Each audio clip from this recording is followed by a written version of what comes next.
श्री बंदो सतगुरु चरण को करूं सो प्रेम प्रणाम।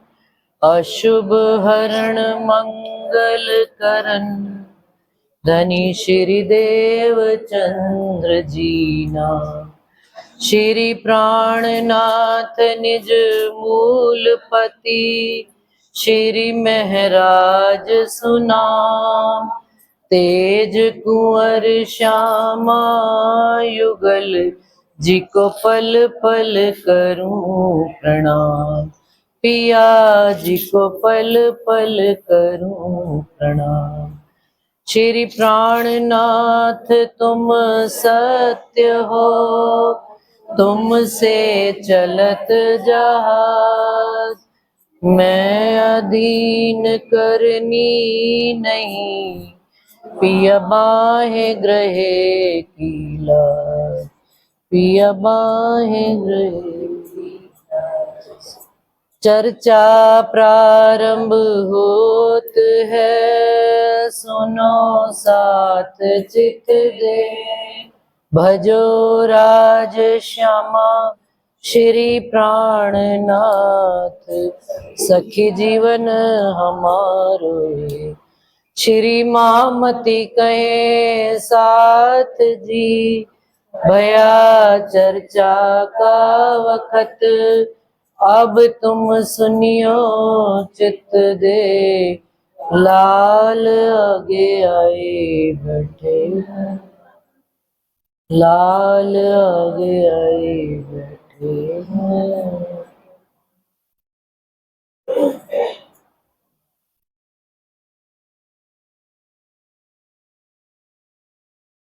प्रणाम।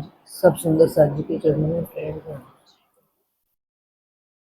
श्री महामती कहे साथ जी, इत के कहे बयान। श्री देवचंद्र जी के स्वरूप की नेक कहो पहचान। नेक कहो पहचान। अब यहाँ से आए बीच हलार देश। आप भक्त स्वामी श्री प्राणनाथ जी, आखरुल जमा इमाम मेहंदी, श्री बुद्ध निष्कलंक अवतार, आस बाई जी की आत्म लालदास जी के धाम हृदय में बैठकर हम सुंदर साथ को देवचंद्र जी का जीवन काल का बता रहे हैं। 11 वर्ष के हुए तो प्रश्न आया दिल में, थोड़ा सा मैं आज पीछे से रिपीट कर देती हूँ, बच्चे बैठे हैं। 11 वर्ष की उम्र में दिल में प्रश्न आया, मैं कौन, कहाँ से आई या कहाँ है मेरा भरतार। और 16 वर्ष की आयु में घर से उनको खोजने निकल पड़े। और धनी जी ने उनको पहला दीदार, मोहम्मद इत दिया दीदार, चौपाई ऐसी आती है कि उनको पहला दीदार 16 वर्ष की आयु में, जब घर से निकले ही थे, एक साध करो मुझको मैं जी करूं 10 बेर। तो धनी जी तो दर्शन देने के लिए खड़े ही हैं। तो जैसे ही देवचंद्र जी निकलते हैं, राजी महाराज उनका हाथ थाम लेते हैं। बस पहले दीदार के बाद उनके मन में ये दृढ़ संकल्प आ जाता है कि जिनकी मैं खोज में निकला हूं वो निश्चित ही मेरे साथ हैं, बस मुझे अब उनके बारे में पता करना। आगे अनेक धर्मों में गए, संन्यास मत में गए, डिंबकदारियों में गए, और भी दत्तात्रेय जी के गए। सुंदर साथ जी, यहाँ पर एक बात और इम्पोर्टेंट है, संन्यास मत वालों में गए तो वहां पर मंत्र ले लिया। फिर आगे जब भोजनगर में जाएंगे तो हरिदास जी से उन्होंने, राधा वल्लभी मार्ग के थे, उनसे भजमन श्री वृंदावन कुंज बिहारी नित्य विलास ऐसा मंत्र लिया। और वहां पर उनको कोई दूसरा मंत्र वो देने लगे तो उन्होंने कहा, नहीं, आपने मुझे भव सागर से पार होने वाला मंत्र दे दिया, मुझे किसी और मंत्र की आवश्यकता नहीं है। आगे चले, देवचंद्र जी की सेवा से बहुत प्रसन्न हो गए हरिदास जी, तो उन्होंने उनके मंदिर में दो मूर्तियां होती थी, एक बाल मुकुंद जी की और एक बांके बिहारी जी की। उन्होंने ये दिल में निश्चय कर लिया कि इनको बाल मुकुंद जी की मूर्ति देनी है। लेकिन बाल मुकुंद जी मंदिर से लोप हो गए, गायब हो गए, और उनको ये हरिदास जी को हुक्म दिया कि आप इनको मेरी मूर्ति मत देना, इनको बांके बिहारी जी के वस्त्रों की सेवा दे देना। सुंदर सा जी लिंक कीजिएगा, कल मैंने ये बात नहीं बताई थी, क्योंकि आज इसका जवाब आगे आएगा कि यहां पर एक बात है। सब सुंदर साथ से प्रश्न विचार करते रहना जब तक मैं जवाब दूंगी। क्या बाल मुकुंद जी को यह पता था कि बांके बिहारी जी कौन थे? और क्या हरिदास जी को पता था, या हरिदास जी ने उनसे प्रश्न किया होगा कि भाई आपकी मूर्ति ना दूं और बांके बिहारी जी के वस्त्र दूं, तो ऐसा क्या कारण है कि बांके बिहारी जी के वस्त्र आप देने को कह रहे हो? तो क्या ये इन तीनों को इस बात की खबर थी, बाल मुकुंद जी को, हरिदास जी को, और आगे वो देवचंद्र जी को देने जा रहे हैं? सबसे प्रश्न विचार करिएगा, क्या थी खबर उनको कि क्यों देने हैं वस्त्र? इसका जवाब अभी जब तारतम उतरेगा ना तब आएगा जवाब। विचार करते रहो जब तक। वहां से उनको बांके बिहारी जी के वस्त्र दे दिए, चितवन में ध्यान कर लिया, दूसरा दर्शन हो गया देवचंद्र जी को। अब आगे वो कहाँ जा रहे हैं? ब्रज और रास की लीला में उनको आनंद आने लगा, तो हरिदास जी ने उनको कहा कि आप हलार देश में कहाँ चले जाओ? नौतनपुरी में। वहां नौतनपुरी में कांजी भट्ट रहते हैं, वो भागवत की कथा सुनाते हैं और ब्रज, अखंड ब्रज और रास का भी वर्णन करते हैं। तो आपको वहां जाकर आपके मन में जितने ही प्रश्न आते हैं उन प्रश्नों का भी जवाब मिलेगा। उन्होंने क्या किया, यहां से अपनी पत्नी, अपने दोनों बच्चे और माता और पिता सब के साथ कहां शिफ्ट हो गए? नौतनपुरी जामनगर में। परिवार के साथ वहीं चले गए और वहीं पर काम करना प्रारंभ कर दिया और कांजी भट्ट के पास जाके रोज कथा चर्चा सुनने लगे। अब अगर by chance Devchandra ji 2-1 minute आगे पीछे हो जाते थे और कांजी भट्ट 1 या 2 श्लोक आगे सुना दिया करते थे, तो देवचंद्र जी का नियम होता था कि भाई मेरे से लिंक छूट गया है पहला, तो जब कांजी भट्ट पूरी चर्चा सुना लिया करते, उसके बाद उनके घर चले जाते थे देवचंद्र जी और कहते थे आपने, मैं आज सुन नहीं पाया, मुझे आप पहला और दूसरे श्लोक का दोबारा से अर्थ बता दो, ताकि मैं आपस में लिंक जोड़ लूं, जहां से मेरी छूटी थी बात आगे से मैं उसको जोड़ लूं। कांजी भट्ट बड़े प्रसन्न होते थे। कभी उन्होंने ऐसा, मतलब उनकी सभा में बैठने वाले तो बहुत थे, सुनने वाले भी बहुत थे, लेकिन इतना श्रवण देकर सुनने वाला उनको कभी कोई मिला ही नहीं था। अब जब उन्होंने 1 बार देखा, 2 बार देखा कि देवचंद्र जी कोई भी बात छोड़ते नहीं है, तो अगली बार से वो जब इंतजार करते रहते, उनकी नजर दरवाजे पे रहती, चर्चा करनी कब प्रारंभ करेंगे कि जब देवचंद्र जी के कदम अंदर आए और वो चौपाई उठा लिया करते थे। अब सुनने वाले तो और भी उनकी सभा में बैठते थे, भाई उस समय के सेठ साहूकार सारे होते थे। अब लोगों की नजर में ये बात आने लग पड़ी कि भाई कांजी भट्ट जो है कभी भी चौपाई देवचंद्र के आने से पहले उठाते नहीं है, भले टाइम 2-5 मिनट ऊपर नीचे हो जाए। अब सबको लगी मिर्ची लगनी थी, क्योंकि जो मंदिर चलाते, जो आश्रम के खर्चे देते उनके, कांजी भट्ट के, उनकी वैल्यू ना है जो बड़े लोग बन के बैठे हुए नेता लोग और एक साधारण व्यक्ति जो कुछ दे भी नहीं रहे हैं, और उनके लिए कांजी भट्ट इंतजार करते हैं। तो उन्होंने कांजी भट्ट की क्लास लगा दी कि भाई ये आप कैसी बात करते हो, हम सब भी तो बैठे होते हैं, आप हमको सुनाओ ना, क्या आप केवल अकेले देवचंद्र को सुनाते हो बात? तो कांजी भट्ट कहने लगे, देखो मैं इतने सालों से, इतने वर्षों से भागवत की कथा चर्चा सुनाता हूं, तुमने आज दिन तक मेरे से किसी एक व्यक्ति ने यह प्रश्न नहीं पूछा कि ये बात ऐसे क्यों हुई और वो बात ऐसे क्यों। लेकिन एक देवचंद्र जी ऐसे हैं, मेरा उनसे कोई जाहिरी कारोबार भी नहीं है, मेरा पेट पालन भी आप लोग करते हो, और ना वो मुझे कुछ देते हैं, अधिक वो काम धंधा भी नहीं करते कि उनके पास धन बहुत हो। मैं तो अपने श्याम सुंदर को रिझाने के वास्ते चर्चा करता हूं। लेकिन देवचंद्र जी की लगन देखकर और उनके प्रश्नों को समाधान करने के वास्ते मैं तब ही बात उठाता हूं जब वो अंदर आ जाते हैं। उस समय तो सारे बड़े लोग जितने थे, ट्रस्टीगण, सब शांत हो गए, लेकिन अब उनके मन में ये बात कहीं ना कहीं बैठ गई। छिद्र ढूंढे देवचंद्र जी कहां गलती करें और वो पकड़ ले में और कांजी भट्ट को बताए। अब एकादशी का व्रत होता था और द्वादश को भंडारा होता था। क्यों? क्योंकि द्वादश को व्यास जी का भंडारा वो लोग किया करते थे और एकादशी को चर्चा होती थी और एकादशी को सारी दुनिया व्रत करती है। अब लेकिन देवचंद्र जी का नियम, संसार में अंकुर जिसके अंदर है ना, उसकी तो चाल ही जुदा है। सुंदर साथ जी, जहां सुंदर साथ जी सारे धर्म खत्म होते हैं वहां निजानंद संप्रदाय प्रारंभ होता है। सारी दुनिया जहां खत्म हुई, 14 लोग खत्म, 14 लोग का ज्ञान खत्म, वहां से निजानंद संप्रदाय का प्रारंभ हो रहा है। सुंदर साथ, अब सबने देखा कि ये तो बड़ी उलट चाल चलते हैं भाई देवचंद्र जी, कि ये एकादशी को चर्चा सुनते हैं पूरी और सारी दुनिया व्रत रखती है और देवचंद्र जी क्या करते हैं, भर पेट थाली सजा के अपना भोजन किया करते थे और द्वादश के दिन सारी दुनिया भंडारा करती थी और वो देवचंद्र जी व्रत रखते थे। अब उन्होंने कांजी भट्ट को शिकायत लगा दी, भाई अब तो पॉइंट मिल गया, अब देवचंद्र को हम मंदिर से निकलवा कर ही रहेंगे। जब ऐसी बात आई, उन्होंने कांजी भट्ट के पास आए, भाई देखो अब देवचंद्र तुम्हारा क्या कर रहा है, तुम जिनका इतना पक्ष लेते हो, देवचंद्र जी आपकी कही बात का ही विपरीत चाल चल रहे हैं।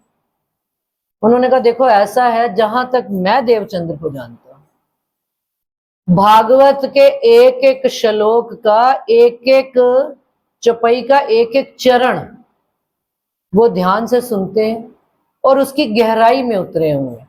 जैसे वृक्ष की फूल पत्ती डाली कहां से उसकी उत्पत्ति हो रही है, वो भी देवचंद्र जी को पता है। तो मैं तो नहीं मान सकता कि देवचंद्र जी ऐसी गलती करते हो, लेकिन यदि वो ऐसा करते हैं तो उनके पास इस बात का तर्क अवश्य होगा। अभी बुला लेते हैं देवचंद्र जी को। वो भाई जान देवचंद्र जी उस समय मंदिर में आ ही रहे थे, सामने थे। तो भाई आओ देवचंद्र जी, आप जरा इनके प्रश्नों का जवाब दो। देवचंद्र जी से पूछा गया, भाई आप ऐसा करते हो क्या? हाँ जी बिल्कुल मैं करता हूँ, मैं एकादशी को भरपेट भोजन करता हूं और द्वादशी को मैं व्रत रखता हूं। क्या आप ऐसा क्यों करते हो? क्या देखिए, जो आप मुझे भागवत में पढ़ाते हो मैं वही काम करता हूं। आप कहते हो अखंड ब्रज और रास का पढ़ने से भव सागर से जीव को पार हो जाता है, और आप जो करते हो एकादशी का व्रत करके स्वर्ग की प्राप्ति का मार्ग करते हो। भाई 1 करोड़ बार यदि एकादशी की जाए तो स्वर्ग मिलता है। सुंदर साथ जी विचार करो कि 1 महीने में कितनी एकादशी आती हैं? 2। अच्छा, समझ आते आते आप 15-20 साल के हो गए, 20 साल तो ऐसे ही निकल गए। अच्छा, आयु मान लो आपकी 20 से 80 साल तक की, तो 60 साल हो गए, 20 साल तो वैसे ही हो गए। 60 साल में कितनी एकादशी आई? 120 बार। और वो कह रहे 1 करोड़ बार आप एकादशी करोगे तब स्वर्ग का मार्ग मिलेगा। और स्वर्ग कहां पर है? ये रहा ऊपर, बिल्कुल यही 2 तले ऊपर है स्वर्ग, तो ज्यादा दूर नहीं है स्वर्ग। ऋषि मुनि तो स्वर्ग ऐसे ही घूम आया करते थे जो तप पर ध्यान किया करते थे। और आप मुझे कौन सा ज्ञान दे रहे हो कि भव सागर से पार होने का? इसलिए मैं पहली बात तो एकादशी का व्रत करता नहीं। और दूसरी बात कि आपने कहा कि जिस दिन आत्म को आहार मिले, ये बात प्रारंभ से ही आ गई थी, वो मैंने इसी में लिंक जोड़ दिया कि जब आत्म को आहार मिले उस दिन तो इस शरीर को भी आहार भरपेट खिलाएं, और जिस दिन आत्म को आहार ना मिले उस दिन शरीर को भी आहार देना नहीं। हम सब कितना ये फॉलो करते हैं सुंदर साथ जी, हमको अपने अपने दिलों में पता है कि हम कितना धनी जी को याद करते हैं और कितना वक्त खाते हैं, खाने के टाइम पे हमारे 4 टाइम का और राज्य को ध्यान करने का टाइम। एक प्रातः काल आवो जी वाला बोला, प्रणाम जी किया, अगरबत्ती जलाई और निकल गए घर से बाहर, और सारा दिन काम धंधा संसार निभाते हैं। लेकिन देवचंद्र जी यहाँ क्या कह रहे हैं, जितना मेरी आत्म को आहार मिलता है मैं उतना ही शरीर को आहार देता हूं, इससे ज्यादा मैं देता नहीं हूं। और ये बात आपने ही कही है कि जब आत्म को आहार मिले तब ही शरीर को आहार देना। अब सारे जो ट्रस्टी थे वहां पर मूंगे हो गए। मूंगे क्या मतलब, बिल्कुल चुप हो, शांत, भाई किसी बात का जवाब ही नहीं है। देवचंद्र जी के इतनी बुद्धि और विवेक इतना जागृत था उनके जीव के अंदर कि उनको वो एक चौपाईयापन गाते ना, पार वतन जो सुहागिनी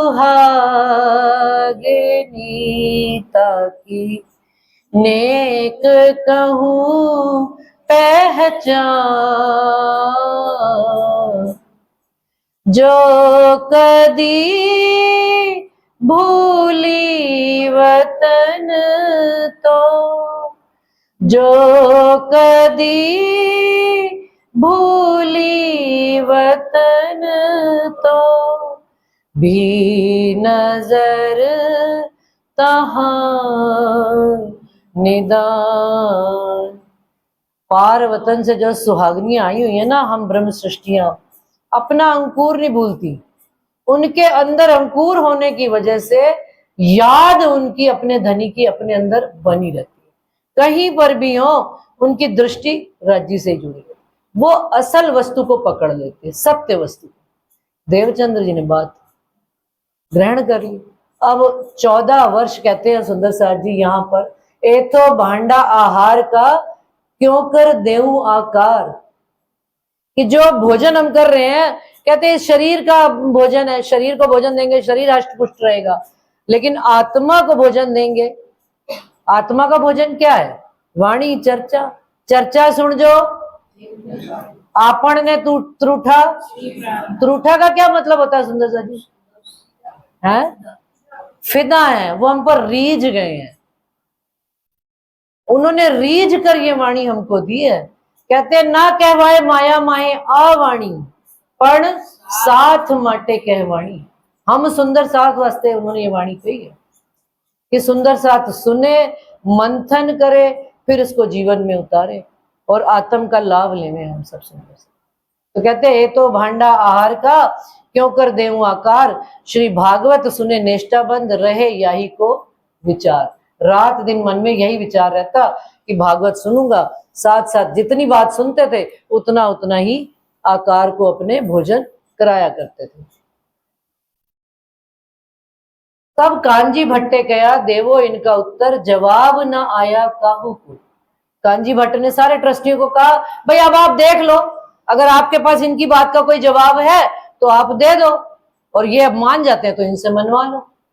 तो क्या कहते हैं, जवाब न आया काहू को धन धन कया यूं कर। सारे जितने लोग भी वहां बैठे हुए थे, संगत बैठी हुई थी, सब ने देवचंद्र जी की बुद्धि का लोहा माना और कहा भाई वास्तव में हमारे पास तो ऐसी बुद्धि है नहीं। इन भात चर्चा मिने रहत है एक रस, नीर नैनो झरत है जो वाणी सुने सरस। यो 14 वर्ष निष्ठा बन, वचन ग्रहे सब सार, या उपरांत कृपा भई ताको कहे विचार। इस तरह से सुंदर साथ जी, हम सब कितने सालों से भागवत अपनी बीतक साहब सुन रहे हैं। अरे वही तो बीतक है, कितनी बार जाएंगे, कभी कोई बहाना कभी कोई बहाना। सुंदर साथ जी अभी ज्ञान नहीं मिला है, अभी पार का ज्ञान नहीं मिला है, सिर्फ एक नैनो में नीर झरता है, वो ब्रिज अखंड ब्रिज और रास की बात सुनकर। उसको सुनने के लिए भी निष्ठा बंद, एक दिन नहीं, 2 दिन नहीं, 3 दिन नहीं, हमारी और आपकी तरह केवल महीना भर नहीं, 14 साल नियम से एक दिन छुट्टी नहीं कर। सुंदर सा जी कहना आसान है, बच्चे भी स्कूल जाते हैं तो कभी कभी गोल हो ही जाते हैं, लेकिन उन्होंने 14 साल निष्ठाबंद भागवत सुनी। और भागवत कहां तक का ज्ञान दे रही है, कहां तक का ज्ञान दे रही भागवत? पार का ज्ञान दे रही है क्या? नहीं दे रही ना। और हम सब, अभी आगे आएगी ये बात, वो प्रसंग भी आएगा कि बाल मुकुंद जी ने बांके बिहारी जी के वस्त्र देने को क्यों कहा और क्या उनको पता था या नहीं पता था। 14 वर्ष निष्ठाबंध भागवत सुनने के बाद क्या स्थिति होगी। सुंदर सच, लगन के साथ सुन रहे हैं, लेकिन उनको अपने आप, अपने स्वरूप की भी पहचान नहीं होगी। अभी आगे तारतम आ रहा है, और तारतम क्या है, अगला पहले प्रसंग सुना लूं। अब कहो श्री देवचंद्र जी की जो बात मूल बुजरक, जो मेहर सैयन पर करी सुभानुल हक। 14 वर्ष निष्ठाबंध सुन्यो श्री भागवत जब, आवेश लीला भई सब नजरों आया तब। 14 वर्ष तक भागवत सुनने के बावजूद कोई लीला नहीं हुई है। सुंदर सर, चौपाई कह रही है, मैं नहीं कह रही। तब हार के धनिये विचार्या, मैं क्यों छोड़ूं अपनी अर्धांग। सुंदर सा जी, निश्चित रूप से मैं भागवत का विरोध भी नहीं करूंगी। मैं एक बात जरूर बताऊंगी, ये भी वाणी में प्रसंग आया, किरंतन ग्रंथ में आता है कि व्यास जी ने जब 4 वेद, 6 शास्त्र और 18 पुराण उन्होंने उतार लिए, तो नारद जी के पास गए, बड़े प्रसन्न होकर गए। पूरा पूरा किरंतन में सुंदर सा जी प्रसंग आता है ये। और अपने गुरु, उनके गुरु थे व्यास जी के नारद जी, नारद जी के पास बड़ी प्रसन्नता से दौड़ते हुए गए और कहते हैं कि भाई देखो, मैंने आपकी कृपा से इतना संसार में ज्ञान उतार दिया है कि अब सारी दुनिया परमात्मा को जान लेगी। तो नारद जी ने, सुंदर सा जी उस समय पता उनको क्या जवाब दिया, कह रहे जा रे व्यास तूने क्या किया। कहते क्या? कहते हैं जो डूबता हुआ व्यक्ति कोई होता है ना, और उसके गले में एक पत्थर बांध दिया जाए तो वो निकल सकता है क्या? डूबते हुए व्यक्ति को यदि और डुबाना हो तो उसके गले में कर्म कांडों की ऐसी पट्टी तूने बांध दी है कि ये अब कोई भी इस 14 लोक से पार नहीं जा पाएगा। तूने ये व्यास क्या किया, कर्म कांडों की ऐसी जाली बांधी। अभी हमने सुना 1 करोड़ बार हमको एकादशी का व्रत करने पर ये स्वर्ग लोक की प्राप्ति होती। तो व्यास जी बड़े परेशान हो गए और दुखी मन से उन्होंने नारद जी को कहा कि फिर मैं क्या करूं। कहते हैं चल जा वापस और श्री कृष्ण जी की लीलाओं का वर्णन कर। सुंदरता जी, सारे हिंदू पक्ष में जितने भी धर्म ग्रंथ हैं, सबसे श्रेष्ठ ग्रंथ श्री भागवत ग्रंथ है।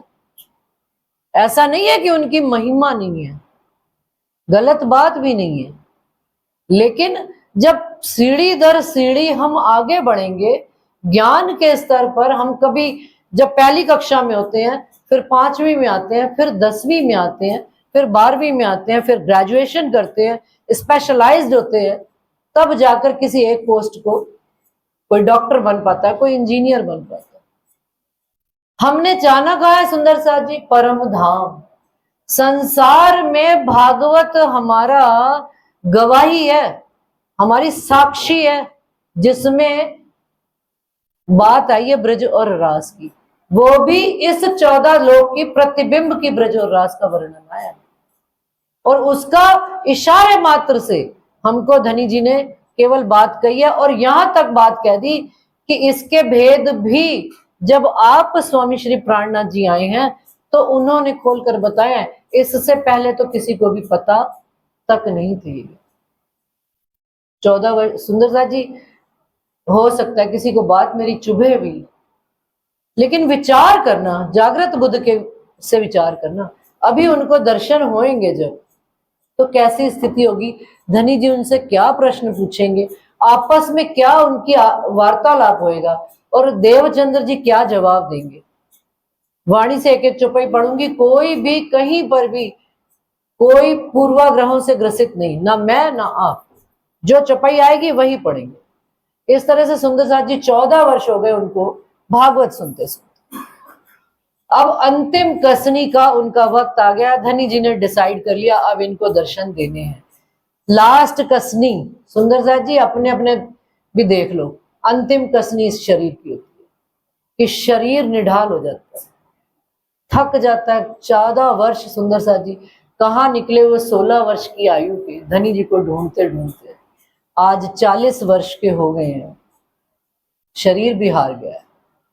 और अचानक तेज ज्वर, लेकिन देखो ज्वर मतलब फीवर आ गया उनको, बहुत तेज फीवर आ गया। 10 दिन तक भोजन नहीं कर रहे हैं, लेकिन निष्ठाबंद नियम से अपना भागवत सुनने जा रहे हैं और आ रहे हैं। एक दिन तो ऐसी स्थिति हुई कि बिल्कुल घर में बिस्तर पर पड़े हुए हैं। तो मत्तू मेहता जी और कुंवर भाई जी ने, माता जी ने कहा कि जाओ भाई आज तो वैद्य को ले आओ, कुछ दवाई इलाज कराओ। पहले तो घरेलू इलाज ही करते रह गए, नहीं आराम आया, वैद्य को बुलाया। वैद्य ने कहा इनको तो सन्निपात हो गया, यानी कि टाइफाइड हो गया।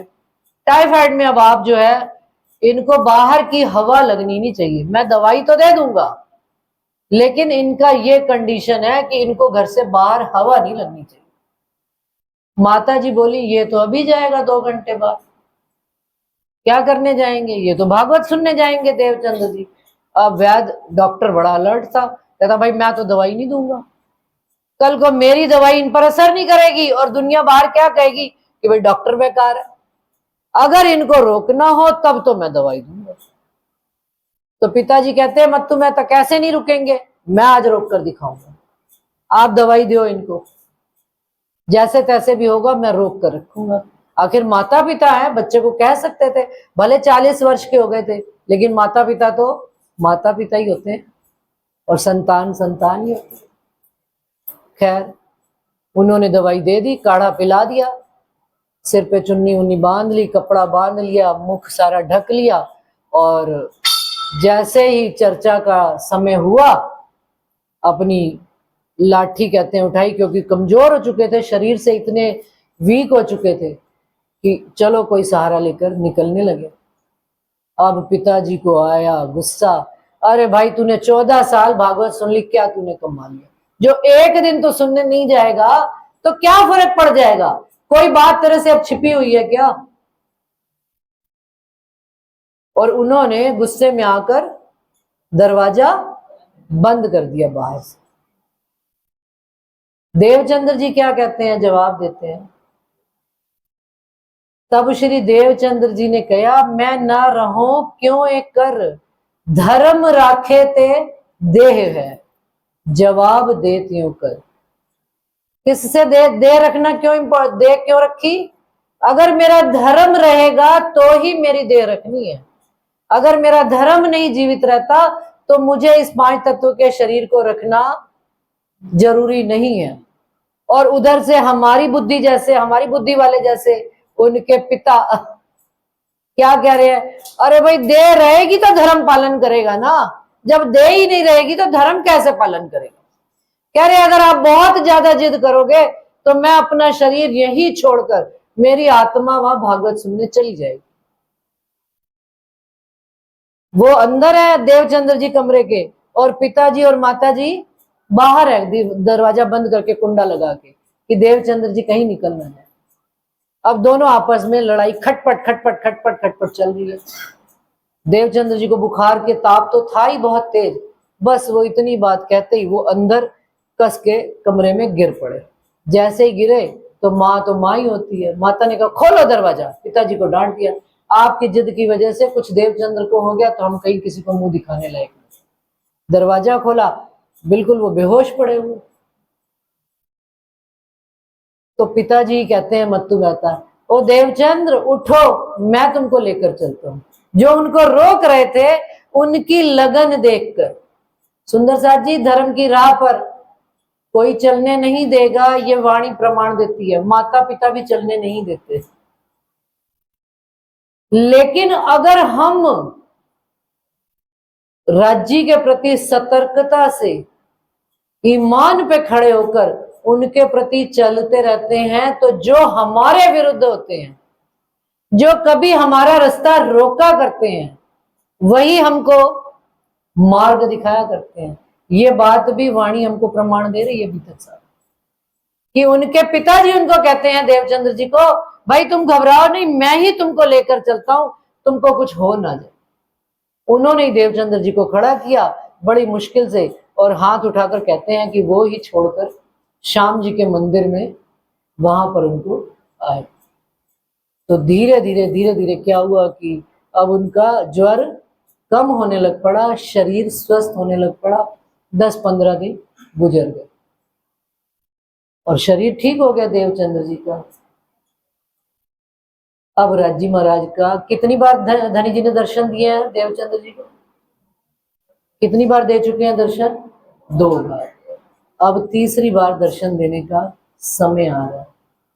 और आप देखो सुंदर साथ जी, वो आप सुभान श्यामा महारानी हमारी तीनों बार पहचान नहीं है, तीनों बार पहचान नहीं कर पा रहे हैं। आप आके बताएंगे, हम सब के साथ ये लीला होती है। हम चाहे कितना प्रयास कर लें कि हम धनी की पहचान कर लेंगे, जब तक धनी आप स्वयं ना आके हाथ पकड़ के हमको ना समझाएं, तब तक बात समझ में आनी नहीं। कभी 100 साल गिनाओ साथ में, धनी अनुभव 100 बेर, मूल अंकुर दया बिना लेख कर में डालो फिर। कितनी भागवत सुन ली, भागवत की निंदा नहीं करती हूं, परंतु आगे का ज्ञान ही नहीं है संसार में। भागवत तक ही ज्ञान है, भागवत में ही ज्ञान है, इस बात से कोई इंकार नहीं है सुंदरता जी।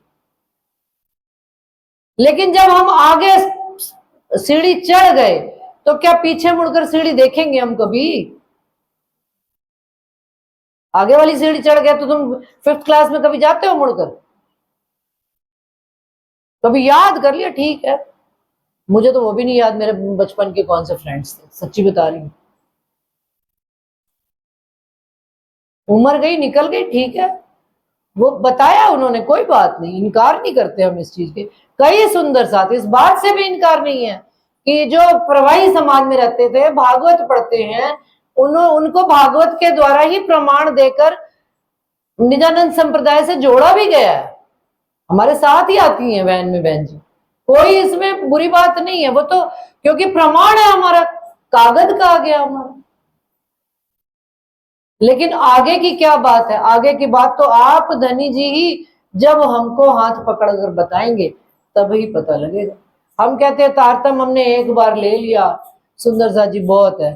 सदगुरु देवचंद्र जी ने कितनी बार मंत्र लिया है सुंदर सा जी, जरा बताओ, याद किया है? बैकग्राउंड से जरा चलो, कितने मंत्र लिए हैं उन्होंने? संन्यास मत का लिया, छोड़ दिया। दूसरा लिया राधा वल्लभी मार्ग का, छोड़ दिया। राधा वल्लभी मार्ग का तो चलो चल रहा है उनका, अभी तक तो चल रहा है जब तक भागवत सुन लो। आगे जैसे ही उनको धनी जी तारतम देंगे, मिलन होएगा, एक दिन नहीं लगाएंगे सुंदर सा जी कांजी भट्ट की क्लास छोड़ने में, और कितना युक्ति से जवाब देंगे, विचार करने का विषय है। जचे तो लो, ना जचे तो हमारे धनी जी का माल उनको वापस, कोई हर्ज नहीं। तो यहां पर क्या होता है कि आप धाम धनी चौपाई पड़ती है, छोड़ा है उनको, उनका बुखार उतर गया, बिल्कुल स्वस्थ शरीर से देवचंद्र जी रोज श्रवण करने लग पड़े भागवत, श्याम जी के मंदिर में जाकर बैठने लगे।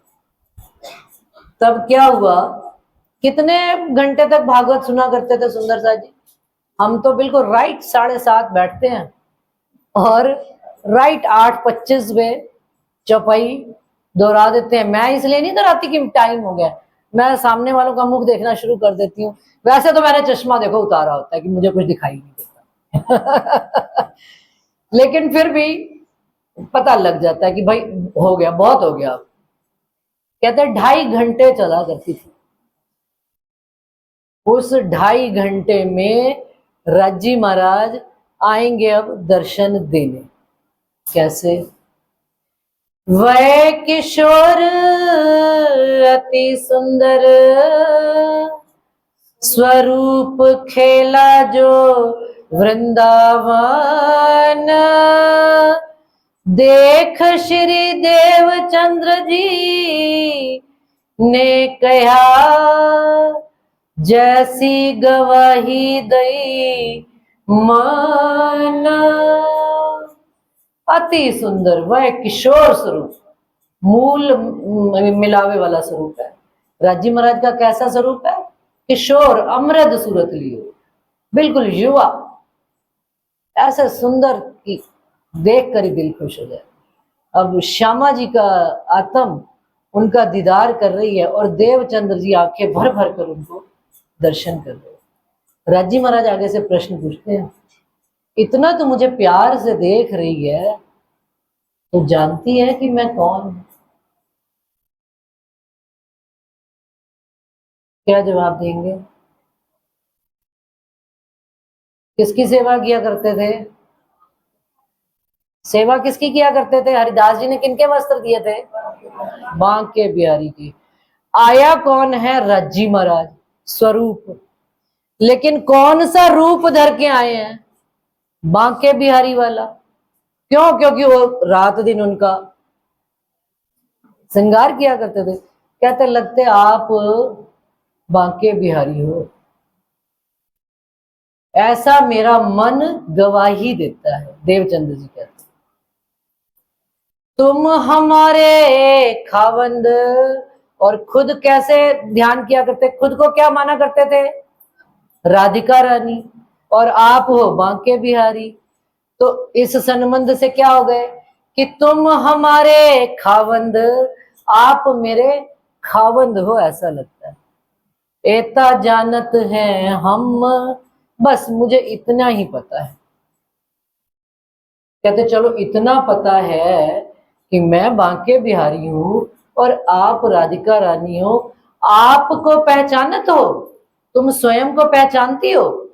कौन, कहां से आए तुम कौन हो और कहां से आई हो? चुप, पता ही नहीं कहां से आई हो, कौन हूं। चलो ये तो एक बार कह भी दिया होगा कि मैं राधिका रानी। कहां से आए हो? कोई जवाब। इतना हम जानत हैं जो धनी हमारे तुम। कहती केवल मैं इतना ही जानती हूं कि आप मेरे आत्म के धनी हो। कया, अब राजी जवाब दे रहे हैं। सुंदर साथ जी देखो, आपस में बातचीत चल रही है। बस तुम एता ही जानत, बस तुम इतना ही जानती हो कि मैं तुम्हारा खावंद हूं। और तुम कहती हाँ जी मैं, देवचंद्र जी कहते हैं बस मैं इतना ही जानती हूँ। आओ तो बतावे हम, आप पहचान कराई अपनी, लई अपने पास बुलाए जी। अपनी पहचान आप करवा रहे हैं। कौन? तारतम लई श्री राज पधार्या, एणे त सर्वे जान। सबको कह रहे हैं तारतम लेकर कौन आए हैं? सुंदर साथ जी आप, धाम धनी अक्षरातीत राजी महाराज। रूप कौन सा धर के आए हैं? बांके बिहारी का। अच्छा अब वो क्वेश्चन भी जरा मिलान कर लो कि बाल मुकुंद जी को क्या पता था कि बांके बिहारी के अंदर कौन लीला कर रहे हैं? नहीं पता था। बाल मुकुंद जी तो खुद ही अखंड ब्रिज में बैठे हुए हैं। और हरिदास जी को तो बिल्कुल ही नहीं पता था। हरिदास जी को तो बाल मुकुंद जी ने जितना बताया था उतना। अब यहां पर आकर राजी महाराज स्वयं बता रहे हैं, तब देवचंद्र जी को भी पता लग रहा है। इससे पहले ना खबर थी ना खबर लगी किसी। यहां क्या प्रवेश हो रही है? जागृत बुद्ध आ रही है। एते दिन संसार में हुती बुद्ध सुपान, सो बुद्ध जी जागृत बुद्ध ले प्रगटे पुरी नौतन, यहाँ नौतनपुरी में जागृत हुई। इसका मतलब आज दिन तक कौन सी बुद्धि थी? स्वप्न की। क्लियर है बात? किसी को अच्छा नहीं कहना, किसी को बुरा नहीं कहना। संसार सारे देवी देवताओं को पूछते हैं, हम क्यों किसी की निंदा करें? जब किसी को समझ में बात आ जाएगी तो वो आगे चल पड़ेंगे। अपना बताना फर्ज होता है, मनवाना नहीं फर्ज होता किसी को। धनी जी ने देखो पूरी वाणी में सुंदर सा जी, चाहे देवचंद्र जी की लीला हो, चाहे आगे इंद्रावती जी की चलेगी, सारे प्रसंगों में वो अपनी आत्म पर लेकर कहते हैं। कभी उन्होंने हमको ये कहा ही नहीं। वो कहते हैं भाई मैं तो ऐसा जानती हूँ, आगे आपकी आत्म गवाही देवे तो ले लेना, ना लेवे तो मत लेना, कोई बात। अब यहाँ पर देखो उन्होंने कहा तुम नहीं जानती ना, आओ तो बतावे हम। क्या बता रहे हैं? नाम तुम्हारा बाई सुंदर। क्या नाम बताया था उन्होंने? राधिका रानी बताया था अपना नाम। अब राज्जी क्या बता रहे हैं? ना तो तुम राधिका रानी हो और ना ही तुम देवचंद्र हो, तुम्हारा नाम तो क्या है? नाम बाई सुंदर। खेले तुम ब्रज रास में, क्योंकि ब्रज और रास का भी तो उनको चितवन करते थे। तो कह रहे तुम और हम ही थे जो ब्रज में भी आए थे और रास में भी आए थे, और वहां हमने और तुमने मिलकर ये आनंद की लीला खेली थी और करी थी। और अब हम कहाँ आ गए हैं? इस ब्रह्मांड में। मनोरथ पूरे ना भये, ए तीसरा हुआ तिन से। वहां ब्रज और रास की लीला देखने के बाद भी हमारी मन की इच्छाएं पूरी ना होने के कारण से धनी ने ये खेल तीसरा रचा है हमारे वास्ते। अब क्या कहते हैं राजी महाराज? अब सब साथ बुलाए के आओ अपने धाम। पहले श्यामा जी पूछते हैं प्रश्न, अच्छा राजी महाराज आपने मुझे तो मेरा नाम बता दिया कि मैं बाई सुंदर हूँ, परम धाम में श्यामा महारानी का स्वरूप हूँ, तो क्या मैं इस ब्रह्मांड में अकेली आई हूँ? कहते ना, तेरे साथ 12,000 ब्रह्मांगनाएं भी आई हुई हैं, ब्रह्म सुरताएं भी आई हुई हैं। तो अब उन सब साथ को कौन बुला के लाएगा? वो आपके अंग है श्यामा महारानी जी। तो सब साथ बुलाए के आओ अपने धाम। राजी कह रहे हैं आप अकेले नहीं आ सकते हो, अब आप अपनी आत्म अंगनाओं को भी, आत्म बहनों को लेकर अपन सब परम धाम चलेंगे। तो फिर आगे से फिर उनके मन में प्रश्न आता है, जैसे अपन ने कोई बात कही, आगे से फिर क्वेश्चन आया मन में, अच्छा एक बात तो बताओ, धनी वे साथ कहाँ है? अच्छा फिर वो साथ कहाँ है? वो सुंदर साथ कहाँ है जो आप कहते हो मेरे साथ 12,000 आए हुए हैं? कया मैं भेजूंगा तमाम। क्या ये भी तेरी टेंशन नहीं है? भाई 12,000 इस पूरे ब्रह्मांड में उतरी हुई हैं, लेकिन आपको खोजना नहीं है। मैं उनको स्वयं ही भेजूंगा, किसी को तेरी बहन बना दूंगा, किसी को तेरी सखी बना दूंगा, किसी को तेरा फ्रेंड बना दूंगा, किसी को तेरी रिश्तेदारी में डाल दूंगा, अपने आप। धनी जी कहते हैं मैं कारज कारण ऐसी रचना रचूंगा कि वो तुमसे आके स्वयं ही मिल लेंगे। ए भागवत कागद तुम्हारा। सुंदर सा जी राजी कह रहे हैं, श्यामा जी को कह रहे हैं ये जो भागवत है ये कागज है, ये गवाही है जिसमें सो तुम्हें खुले कलाम। सुंदर सा जी भागवत पढ़ने वाले और सुनाने वाले दुनिया में एक नहीं अनेक हैं, लेकिन उनके जो रहस्य है, कृष्ण जी की त्रैविध की लीला का जो रहस्य है, वो केवल किनको खुलेंगे? सो तुम्हें खुले कलाम। श्यामा जी को हुक्म हो गया, वो आपको खुलेंगे। अब आप इनको इनके भेद खोल खोल कर बताना, और कोई ना खोल सके ए जो खलक मिले आम। सारा ब्रह्मांड भी मिल जाए तो वो कहते हैं इस स्वप्न की बुद्धि से भागवत के भेद खोल नहीं सकते। अब तुम्हें पूछना होए सो पूछ ले, फेर के ऐसी तरह से दृष्ट नावे हम। अब राजी महाराज क्या कह रहे हैं देवचंद्र जी को कि भाई अभी भी मन में कोई और संशय रह गया है तो पूछ लो। अब इसके बाद, आज के बाद ऐसे आमने सामने खड़े होकर अब बात नहीं हो, और इस तरह से मैं कभी आपको दर्शन भी नहीं दूंगा। तब पूछा श्री देवचंद्र जी ने, फिर मन में क्वेश्चन आया, भाई संसार के देवी देवता हो गया तथास्तु का और चलते भी नहीं, धनी जी हमारे ऐसे नहीं है। धनी जी ने तो कहा पहले दिन से नहीं मैंने साथ छोड़ा, तुम्हारे अंदर आकार के आए के बैठे हम। कहते मेरा अर्श कहाँ है, मेरा तो रूहों में ही आराम है, मैं तो वहां अकेला रह के क्या करूंगा, मेरे लिए वो परम धाम भी किस काम का, मेरी रूहें और मेरी सुंदर साथ इस ब्रह्मांड में आए बैठे हैं, मैं तो अब तुम्हारे अंदर ही आकार के बैठ जाऊंगा। अब देवचंद्र जी कितने इंटेलिजेंट आ गए, फिर क्या की चिंता है, जब आप ही आ गए, आप ही मेरे अंदर बैठ गए तो फिर कोई।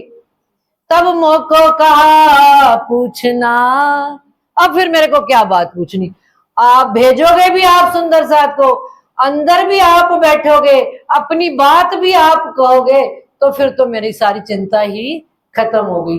एक कहे तारतम बीज वचन। अब बताओ सुंदर सा जी, मंत्र उतरा है कि राज्जी का श्यामा जी से मिलन हो रहा है, हमारा और आपका धनी जी से मिलन हो रहा है। तारतम बीज वचन, एक बीज होता है सुंदर सा जी, बीज को गमले में डाल दो आप, बीज अपना अस्तित्व जब खत्म करता है तब उसमें से कोपले निकलती हैं, फूल निकलते हैं, पत्ती निकलती है, तब वो वृक्ष बनता है। यहां पर देवचंद्र जी का पूर्ण स्वरूप, वो जो बीज था उनके अंदर, आज पूर्ण रूप से वृक्ष का आकार ले लिया। अब उनके अंदर नित नई वाणी के भेद खुलेंगे और नित नए सुंदर, अब कुछ भी देखो सुंदर सा जी, हम लोग कहते हैं हमने उसको जाके समझाना, इसको समझाना, हम कौन होते हैं और तुम कौन होते हो। हम भी स्वप्न में श्यामा जी जब देख लो उनको ही राजी महाराज जगाने आ रहे हैं, और परम धाम में हम सब फरामोशी में बैठे हैं, एक राजी महाराज जागृत है, वही सबको भेज रहे हैं, वही सबको ला रहे हैं, वही अपनी बात सुना रहे हैं। तो कहते हैं तब मोको कहा पूछना, एक कहे तारतम बीज वचन, फेर के अदृष्ट भय प्रफुल्लित हुआ मन, तब ही नजर सतवस्त को।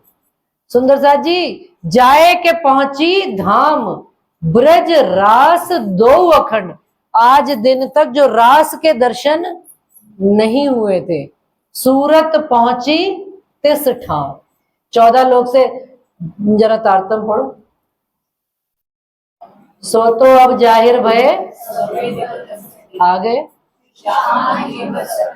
श्यामा जी वर सत्य हैं सदा, श्यामा जी के वर जो हैं रज्जी महाराज, वो सदा सत्य सुख के। फिर आगे से श्यामा जी क्या कहती हैं, विनती एक जो मोंगना नहीं अविधार। धनी आप कहते हो कि मैं आपकी अंगनार हूं, तो आपने मुझे फिर स्वीकार तो करो। विनती एक जो वल्लभा मोंगनानी अविधार, वाणी न्यारी जो संसार। धनी आप जो ये बात बताते हो, ये बात तो आज दिन तक इस ब्रह्मांड में किसी ने बताई ही नहीं। न्यारी जो संसार, 14 तबक से पार की बात बताते। वाणी मेरे प्यो की, न्यारी जो संसार निराकार के पार थे, तिन पार के भी पार। निराकार के पार, 14 लोक के पार, योग माया का ब्रह्मांड और योग माया के भी पार, अक्षरधाम और अक्षरधाम के भी पार, अपने घर मूल खिलवत की बात आप बताते हो। निराकार के पार थे, तिन पार के भी पार। अंग उत्कंठा उपजी, अब मेरे मन में एक उत्कंठा उपजी है, एक क्वेश्चन उपजा, क्या मेरे करना है विचार कि धनी जी जो ये बात आप बताते हो, ये बड़ी बुजुर्ग बातें हैं, ये बड़े भारी वचन है, ये हल्के वचन नहीं है कि जिनको मैं एक पल में आपने मुझे कही और मैंने विचार कर लिया।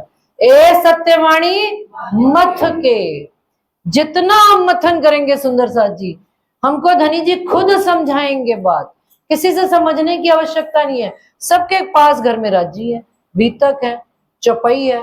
मेरे पर ना विश्वास करो, सदगुरु महाराज जी पे विश्वास ना करो, वाणी पर तो विश्वास। जो लो आत्म न देवे साख, तो लो प्रबोधिए बेर 10 लाख। अपनी आत्म साक्षी देवे वो बात मान लो। कहोगे मैंने पहली चौपाई की तारतम की पहली चौपाई नहीं, पहली लाइन नहीं पढ़ी, कोई संशय नहीं है मुझे। लेकिन जो भी सुंदर साथ जैसा भी तारतम पढ़ते हैं, कोई निज नाम श्री जी साहेब जी पढ़ते हैं, कोई निज नाम श्री कृष्ण जी पढ़ते हैं, हमें कोई इतराज। सुंदर साथ जी समझ समझ का फर्क है। जब धनी जी का कोई सुख हृदय में उतरना शुरू हो जाएगा, माया के विकार तत्क्षण जगह छोड़ देंगे। माया भक्ति नजर आएगी कि भाई कौन आ गए हैं, वो धनी जी इनके अंदर वास कर रहे हैं, अब मेरी यहां कोई जगह है नहीं। माया अपने आप छोड़ के चली जाएगी।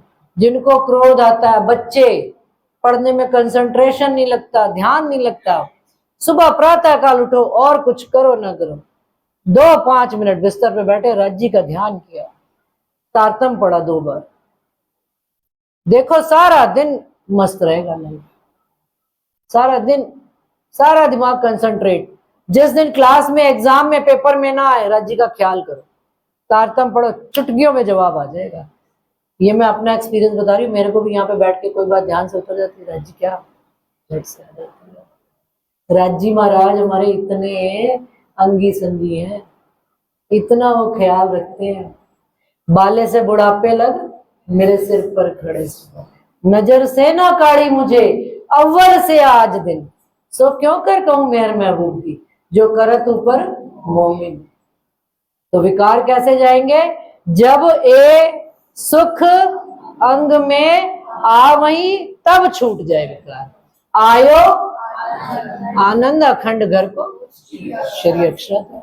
जब परमधाम का आनंद आने लग पड़ेगा तो धनी जी सामने, फिर तो कोई जुदा है ही, फिर तो सब कुछ सामने सामने आ जाएगा। जब इतनी बात हो गई, यहाँ पे देखो चौपाई क्या रही है, श्री भागवत शास्त्र की सब खुल गई नजर। जो भागवत के भेद वो 14 साल तक सुनते रहे थे, नहीं खुले थे, आज तारतम आने से, जागृत बुद्ध आने से उनको सारे भेद खुल गए, विवेक सारी वस्तु की सारी बात पता लगी। एक मिनट,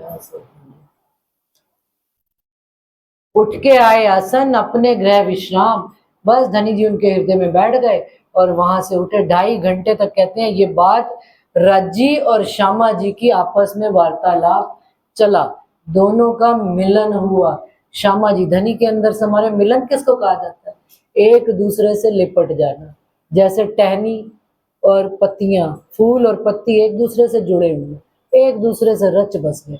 सागर और सागर की लहरें, सूर्य और सूर्य की किरणें, सब एक रस, एक रूप, एक स्वरूप राज्जी और श्यामा जी हो गए। अब तो फिर कोई संशय ही नहीं रह गया था बस। और सारे ब्रह्मांड को सुंदरता जी खबर ना लगी, केवल देवचंद्र जी के साथ बातें हो रही। सारी दुनिया फरामोशी में। आगे कहाँ फरामोशी हुई थी, जब वासुदेव जी लेकर गए थे सारे ब्रह्मांड को। देखो लीला पूरी पूरी चल रही है, ऐसा नहीं है। राज्जी महाराज ने जब जहां अपना काम करना होता है, सारा दुनिया को वो फरामोशी में डाल देते हैं। अपनी आत्म को बात कही और भाई कहनी जिसको है उसको कह दी, सारी दुनिया जा बैठी हुई, कोई फर्क नहीं पड़ा। वहां से उठ के आए आसन अपने गृह विश्राम। ए बात मैं किनको कहूं, कौन माने इस ठाम।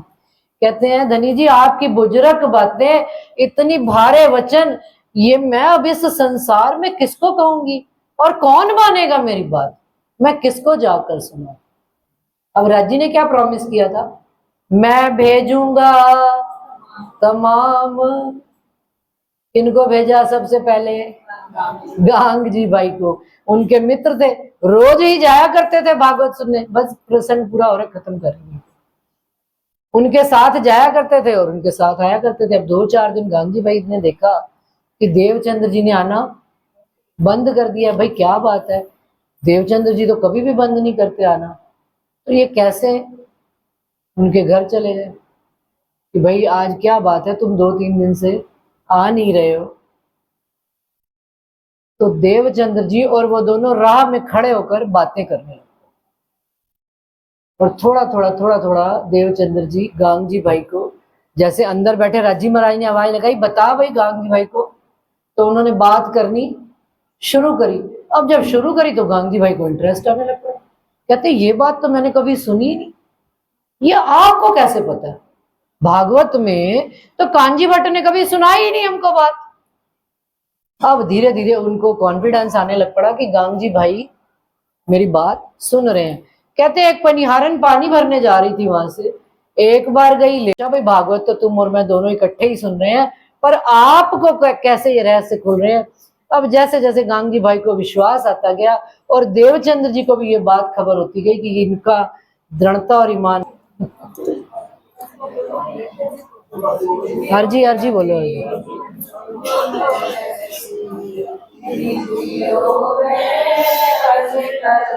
मेरे हम जैसी तुम दिन करो मेरा तलब तलब जाए जीवड़ा तो जीवे नहीं मीठ दिल की प्यास जी, तुम्हें बिना इनसे कहूँ मिया तुम हो मेरी आस जी। आज रानी मैं तो करूँ पिया जो कोई दूसरा होएगी, सवेद वाला जी सामे रख दिन जाके रोए रोए जी। जन्म दी जो मैं होती सो क्यों देखूंगी के कर जी, पिया जब तुम आप दिखाओगे तब देखूंगी मैंने नजर जी। पुकार पिया जी मेरी सुन के अब डी करो पिया जी नदी पिया खबर जो लीजियो रेती अर्ज करूं दुल्हन जी। पिया मैं तो करूं पिया बीच पड़े अंतराय जी, सो अंतराड़ा ताल के दुहाली जो कंठ लगाए जी। पिया कंठ जो कंठ लगाए पिया की जो हाथ विलास जी।